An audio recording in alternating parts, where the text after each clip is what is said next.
Hi, it's Mr. Kays with you again. It's chapter 16.2. We're going to be looking at the Mayan Empire, one of the three great Central and South American empires of the Western Hemisphere. Last time we talked, we saw 16.1. Not too many North American societies could rival what we're going to see with the Mayans, Aztecs, and Incas. Now let's look at the Mayans today. We're going to see the Mayans create a urban kingdom, which includes trade and agriculture. Now, we're going to have to look at the Olmec first. Remember, the Olmec were the Mama culture of Mesoamerica. They're going to influence the Mayans about 250 AD. And we'll see Tikal, Tikal, as the capital of the Mayan Aztec. But Tikal, being a capital city and a center of trade and agriculture, is going to be accompanied by different city-states. Remember, a city-state's like a city that acts like a kingdom unto itself.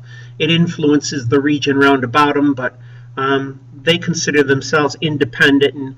And the Mayans were not necessarily a great modern nation, or a great nation like we consider modern nations. Other city-states include Chichen Itza, Uxmal, Uxmal, Palenque, Palenque. These were city-states that traded, and they were the center of religious activity and services. You'll see giant stone pyramids located in each of these city-states. Each city had a ball court right next to the pyramids. Playing the ball game, they felt, would maintain the cycles of the sun and the moon and bring life-giving rains. They were scared that if they did not play this ball game, in which they put a latex ball or a high bounce ball through a stone goal, that it would not honor the gods, and the sun wouldn't shine and the rains wouldn't show up. Now, every once in a while, the captain of the losing team or the losing team itself got sacrificed, in which their hearts were cut out and blood sacrifice would honor the gods, supposedly. I know, ew. Agriculture and trade is going to support the cities. Agriculture and trade. Crops like maize, M-A-I-Z-E, which we know better as corn, beans, and squash were grown through slash and burn agriculture. Slash and burn agriculture is where you burn what's left on the land, and the ash that remains is a fertilizer that's worked into the soil, and that works only for a couple years, and then it kind of wears out the soil. They also had terrace farming and chinampas. You saw earlier in the year chinampas, C-H-I-N-A-M-P-A-S. They were floating gardens, and we saw a little video on chinampas and did a little worksheet on that. Kingdoms built on dynasties. The Mayans had social classes, which included the king, nobles, merchants, and peasants. And the society was pretty static. You did not rise in rank, or you didn't fall in rank. You were born into it, and you remained that way. Religion shapes Mayan life. There's a system of calendars that look like wheels with cogs or teeth in it, and they were used to predict the behavior of the gods. They had an accurate mathematics understanding, and so their system of calendars included a solar calendar as well as a religious calendar.